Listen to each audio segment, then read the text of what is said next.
অস্ট্রেলিয়ায় top and টি-20 সিরিজে বাংলাদেশ অংশ নেবে এবং বাংলাদেশের বিপক্ষেই কি মাঠে নামবে বাংলাদেশের স্পিন অলরাউন্ডার, বাংলাদেশের সেরা লেগি অলরাউন্ডার রিশাদ হোসেন। কেননা হবার্ট হারিকেন মূলত বাংলাদেশের প্রতিপক্ষ। দ্বিতীয় ম্যাচে হবার্ট হারিকেনের মুখোমুখি হবে বাংলাদেশ, যেখানে হবার্ট হারিকেনের দলে ছিল রিশাদ হোসেন।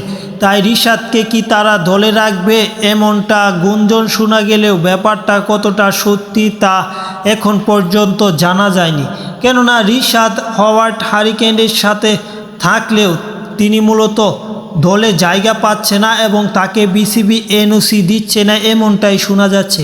কারণ এমন একটা টুর্নামেন্টের জন্য হ্যারিকেন শিবির চাইবে না মূলত এত টাকা ব্যয় করে বিদেশ থেকে এত দামি প্লেয়ার নিতে। তাই মূলত টপ এন্ড টুর্নামেন্টে বাংলাদেশের প্রতিপক্ষ হওয়ার সম্ভাবনা খুবই কম রিশাদ হোসেনের।